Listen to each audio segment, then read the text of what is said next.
In this video, I'm going to be predicting and giving my qualms and opinions about the three body problem without having read any of the books and before I've watched the series. I know it's kind of unique, kind of weird, but that's how you stand out on the internet. And also, it'll be cool to see how I feel after I watch the series. I could point out, oh, that's what they meant. Oh, I was wrong about that. But here we go. Now, just to give you some context, I have skimmed the plot summaries on Wikipedia for the first three books. I didn't feel like reading all of it because it was like way too many words, but I got the general gist of it. So that's what I'm coming in with it with. And I did see the 2-minute trailer on YouTube, but you don't really learn too much about that because there's not much dialogue. Now, I did learn some new things. I learned about some scientific concepts or ideas that I didn't know about before. The three body problem was one of them, and then the dark forest theory is another. So let's just dive right in.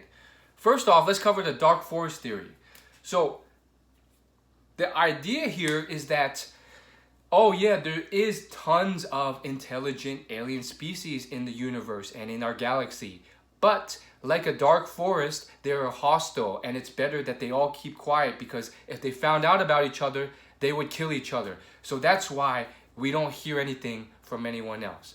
First off, this whole concept is ridiculous and has so many holes in it. So if this series, or at least book 2, is really based on this, I'm sure it's still great writing and all that, but it's full of holes like Swiss cheese already.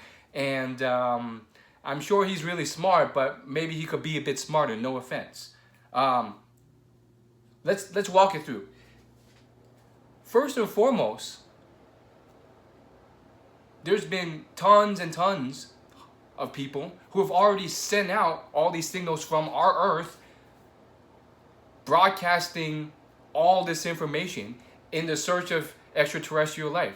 We've already got people sending out information like back in like the 60s from like Costa Rica and Argentina and all these other places from observatories. There's literally, I Googled the first time someone broadcasted their information, and turns out some scientist from South America decided it was a good idea in like the 60s to broadcast our exact coordinates, like basically all this exact information about us and where our Earth is located in the galaxy so that aliens could find us. So first and foremost, this whole idea of the dark forest would require the species to be smart from the beginning. And as you can see, at least with our planet, maybe we're just the exceptions, the retarded ones, but there's been tons and tons of countries and civilizations and people who have had a whole wide varying spectrum of different opinions, and they're going to take their own action. So there's no controlling that. We've already lost that race. We're not quiet. We've been broadcasting for decades because all these other people, even if some of us are like, maybe we shouldn't send these signals, it might not be the best move because then, the aliens will find us, and then as soon as they find out that we're here, they're going to invade and kill us or, destroy our planet, which I believe is like the premise of this TV series. So we already lost that war. We already been broadcasting our exact location, not just with specifics, but also with radio waves, television, TV shows, entertainment. So we're screwed. And I'm not going to curse, but we are screwed. So that's the first big hole with that dark forest thing. And then the second thing is just this whole idea that they can't figure it out on their own. I mean, maybe not, but another one is just how freaking far away everything is from everyone else. We're light years and light years away. And they're probably light years and light years away. So there's a very high chance that none of them have figured out speed of light travel or anything close to that. And even if they did, they still have to sit in a spaceship for years and years, sacrificing their lifespan just to visit us. They're going to do that and come to a world that may be hostile back to it, where they're not sure about the specifics of that world. I mean, you have to be super advanced, and at that point, I mean, you're pretty good. But otherwise, chances are everyone's just way too far from everyone else to ever meet. And maybe some might argue, oh, this was intelligent design. This was a God who had predicted this ahead of time. And if it was, smart move. They probably did that on purpose to prevent us from killing each other. Even if we wanted to, we're too far away, we can never do so. But if it was just random and it was kind of done, well, either way, we can't reach each other. So that whole idea is another thing. And then there's all sorts of other holes with this theory. Another one is the whole idea that like people are hostile. We were hostile. We invaded and killed and raped and destroyed, lesser civilizations. What's them from stopping? These aliens are probably the same. Now, Stephen Hawking thought this, looking at history and stuff, and maybe there is some truth there. I'm sure there are some hostile alien civilizations, but to argue and say that all of them are the same as us, and to argue and say that all of humanization had no compassion, no peace, no love, this is just ridiculous. I mean, even to this day, we do have some more indigenous, primitive tribes, and we leave them alone. And then think of all the billions of dollars that have gone to charity and helping third world countries with water, and look at all the good Mr. Beast and Bill Gates or whoever you admire has done with philanthropy. So to just assume that, oh yeah, they're going to just be terrible because, that's humans were always just terrible and killed and destroyed, I think that's a bit too simplistic of an understanding. And just to think that all of them, oh yeah, that's why we don't hear a thing. They're all just terrible beings. Well, either way, you're screwed anyways, because like I said, you've already been broadcasting from Earth. So, regardless of if there is a dark force theory or another or not, we weren't smart enough to stay silent to begin with. And who's to say that others are too? So that whole theory hinges on all these alien civilizations across the galaxy or universe being that smart. Maybe they were, maybe they weren't. And then even if they were that stupid, these waves are traveling as fast as they can, but it's still going to take years, decades, centuries sometimes to reach some of these other things. So, by the time they get to us, it is what it is. And then the last big hole with this one that I want to touch on is this whole idea that, like, I get the sense just from the books, the synopsises I've read, I haven't read the books, but it just seems like a lot of focus on war and, like, survival of our human species and then survival of other species, and it's kill or be killed and eat and survive. You think the world is really all like that? You think the whole universe is just about, like, torturous, terrible situations? I think not. I mean, I think we're living in a very prosperous time, and it's been a while since many countries have had to be in this starvation period. Now, it does happen still on occasion in certain wars, but for the most part, at least in the US and many first world countries, we're pretty developed. We're prosperous. It's never been this, I gotta kill you because life is so hard right now. And while there should be someone like Elon Musk focused on that extreme potential of us not making it intergalactic in the next 10,000 years or a million years or so forth, but we have a decent amount of time to do that. And I don't think the world or humanity or any intelligent species is all about killing and death and all that stuff.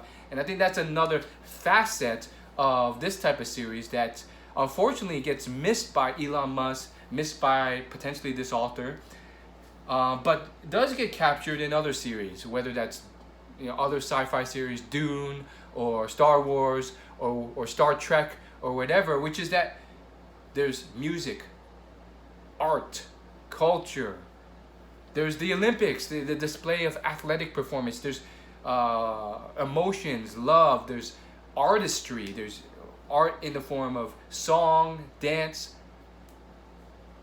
singing, all these other beautiful things about a civilization. And to just condense it to a film like Contact or this TV series where it's all about war and these aliens invading, killing, doing its best to just kill and invade, it's showing one dimension of potentially a multi-dimensional alien species. And same with the humans. I mean, it could easily simplify and paint humans as, oh, kill or be killed. It's all about war and beating this alien species. So that's what I'm thinking. And that's just based off my assumption that the series is about these Trisolarians, this one alien species trying to invade and kill us because their star system is not as inhabitable as ours. And they're doing everything in their power to do that. But there's this one pacifist who's trying to prevent that, who's trying to help out. So that's my understanding of the general idea here. And I think another issue with this 1v1 type of deal is that it's very simplistic. It makes for a very digestible story for the mass market, the general public. But, well, who's to say there aren't thousands or tens of thousands or millions or even billions of intelligent species out there all affecting each other? Or at least more than one, dude. And more than two as well. I know there was some hint that there might have been another species of unknown origin that makes a small, quick appearance in this story. But I don't know, it seems rather simplistic about, like, you know, this one species finding another. Like, if you could find one, who's to say you, I mean, maybe if you're more on like the start of a timeline before some type of galactic empire is established or just something like that. But to say, for you to say that, you know, you can find one and travel to one, even if it takes you like 200 years to get there, that also suggests that, well, aren't there like, couldn't there be dozens and dozens that you would be interacting with at the same time? Other wars you have to fight. So a lot to juggle at the same time as well. Okay, now I want to wrap up with another big issue I have, just before having not watched or read it yet. I mean, we'll get there, but the three body problem, name of the series, name of the book. The whole idea, the concept is that there is, you know, three bodies with typically high gravitational pull, and the way they orbit each other is so complex that you can't predict their future movement. As far as how this relates to the story, apparently this alien species, the Trisolarians, as in the name, live in a star system with 3 suns, which not only makes it very hard to predict the climate, but makes the climate very, very harsh, going from extreme winters to extreme summers, and then some, you know, bizarre stuff in between, making it very hard to survive, which is why they've committed to finding another habitable star system, even if it means wiping and killing out the Earth's inhabitants when they get there. My first issue with this, and I have a lot, but I'll keep this short because I know y'all's attention spans are short on YouTube. My biggest issue with this is simply the fact that chances are, if there is another Goldilocks environment that would be conducive to alien species and intelligent alien species, or just life in general, it sure as hell is not coming from a 3-star system environment where the conditions are that harsh. It's probably going to come from a 1-star system by far. It's the highest probability, and maybe it's 2-star system, solar system, but even then, like, maybe not. So the whole premise to begin with is flawed. It's like, it almost more so implies that the author was like, yeah, that sounds really cool. I like the 3-body system. Let's throw that in there, and then let's make the antagonists come from that system. Just because it was cool and it was an interesting scientific principle, rather than it being one that made the most sense. So I don't think, first off, life would have started from that type of system to begin with, or survived long. I mean, that just seems like a really, really harsh environment that's too random and chaotic. And then, you know, you have a much higher chance of another 1-star system species developing. So it would make much more sense for them to be in contact with a 1-star system species, which would also mean they would not be so desperate and crazy to kind of invade yours. They'd probably be like, yeah, it's chill here. We're loving it here. So there wouldn't be a problem. And so, once again, I think it just speaks to the whole idea that, yeah, he made this up to manufacture and just make up some type of problem so that the story of the series would go. So, yeah, I think I'll stop my ramble there. I think I have a few other holes or things with this whole three body problem thing that I can't say I like, but I really respect that the series came from a Chinese writer, me being from Chinese ancestry, and I really like that it has been so popular and picked up by many other countries. I mean, who would have thought? Mark Zuckerberg, Obama's read the books and loved them. The directors of the Game of Thrones liked it so much that they decided to direct this as their second ever project. So it is really, really exciting for this. But, at what point does it make sense? From what I've seen, it just seems like a big race towards essentially, trying to kill or be killed, which just seems very primitive, very simplistic. There's so much more to any intelligent species than that. And not just intelligent, conscious species like us, but there's so much more to the world than just that. There's living species as well. And from what I heard, there was one point in the book, maybe the end of the second one or something, or end of the first one, where I guess one of the characters looks at a cockroach or something very simplistic and realizes that despite all the intelligence of humans and all these iterations of pesticides and technology, this cockroach or locust or whatever is still alive. So maybe they have a chance. I would come to another conclusion with that, just with what I'm trying to bring out with this video, which is that, maybe you don't need to go through all these shenanigans, this juggling act, all these crazy, snooty, like, look how smart I am. I invented partial, light speed space transport, or, I decoded this fairy tale and then I figured this stuff out. Dude, it's just, it's just life. And maybe we were designed to be a petri dish and just live it out as best as we can. Stop stressing so much. Be like Snoop Dogg. Be like some of these other people. Not everyone's like running off stressed with their head cut off like a chicken, trying to, fight or be fought by some alien species for this sci-fi story. And sure, we do need people like that, like Elon Musk, to push ourselves forward. But, we also do need some people like Snoop Dogg who just enjoys music, enjoys life, is chill about it, and will live a good life regardless of what happens. And, perhaps we're not the ultimate species of Earth. It may seem like we are apex predators for now, but perhaps the species better designed to survive and reproduce for longer is not us, but the amazing cockroach. And, maybe they weren't designed to achieve intergalactic travel. They were just designed to survive and reproduce, and they would just happen to be the best ones at it. Or they may birth a better intelligent species